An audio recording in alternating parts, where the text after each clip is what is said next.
bounds.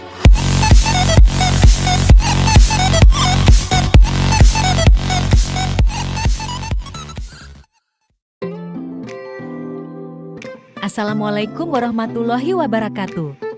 Kami dari kelompok 15 yang beranggotakan Faiz Fadilur Rahman dan Septiana Gaitza ingin mempresentasikan sebuah materi dari mata perkuliahan perencanaan SDM dengan judul Analisis Pekerjaan, Perencanaan SDM, Rekrutmen, dan Seleksi dalam satu paket.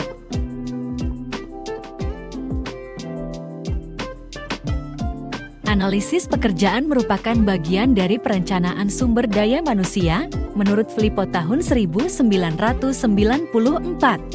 Analisis pekerjaan adalah proses mempelajari dan mengumpulkan informasi yang berhubungan dengan operasi dan tanggung jawab suatu pekerjaan tertentu.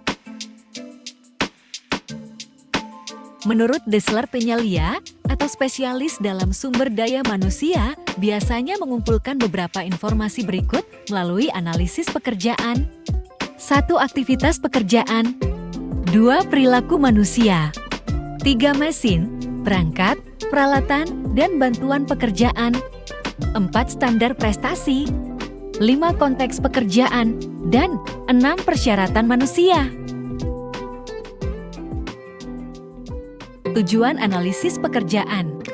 Analisis pekerjaan penting dilakukan sebelum diadakan perekrutan tenaga kerja.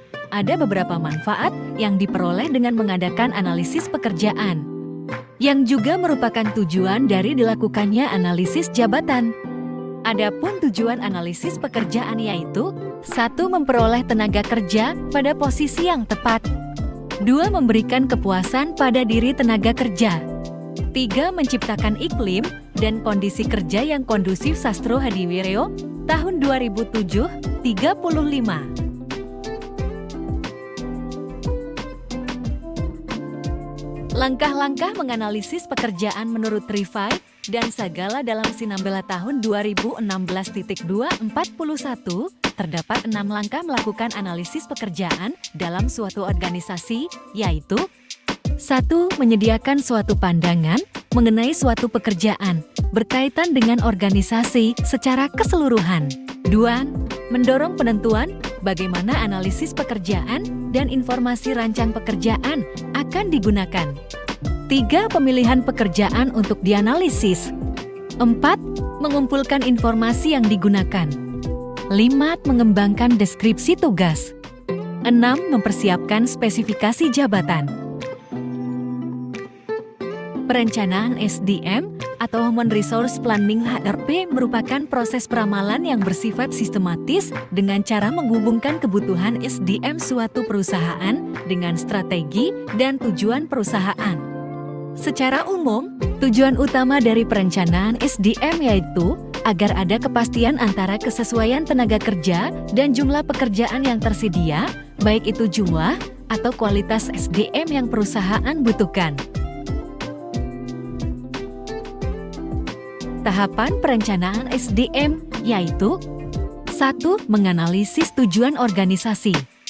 2. Melakukan inventarisasi SDM. 3. Memperkirakan demand dan supply SDM. 4. Memperkirakan kesenjangan SDM. 5. Merumuskan tindakan perencanaan SDM. 6. Pemantauan, pengendalian, dan umpan balik. Perencanaan SDM dapat bermanfaat untuk 1. Meningkatkan pendayagunaan SDM guna memberi kontribusi terbaik.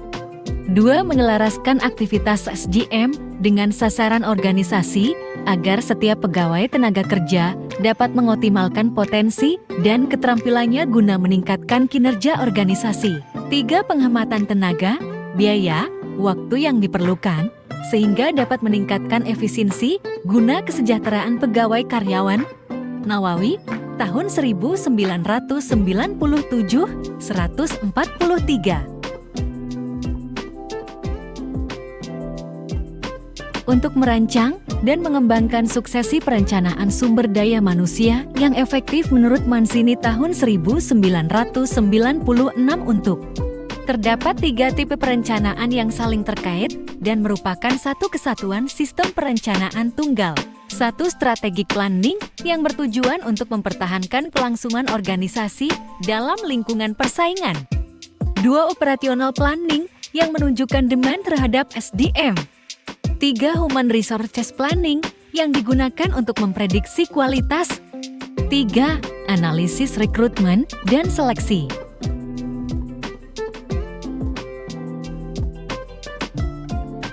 Rekrutmen merupakan langkah awal yang dilakukan perusahaan untuk menarik dan mencari sumber daya manusia yang sesuai dengan kualifikasi yang dibutuhkan oleh perusahaan. Tahapan selanjutnya dari rekrutmen adalah seleksi. Pada proses seleksi, manajemen sumber daya manusia berperan untuk menentukan dan memilih sumber daya manusia yang ada, serta menempatkan sumber daya manusia tersebut pada posisi yang tepat. Macam-macam rekrutmen. 1. Rekrutmen internal ialah suatu proses rekrutmen dengan menggunakan atau mempromosikan orang-orang yang sudah bekerja di perusahaan. 2. Rekrutmen eksternal adalah suatu proses rekrutmen yang dimana melibatkan kandidat dari luar perusahaan untuk mengisi posisi yang kosong di perusahaan tersebut.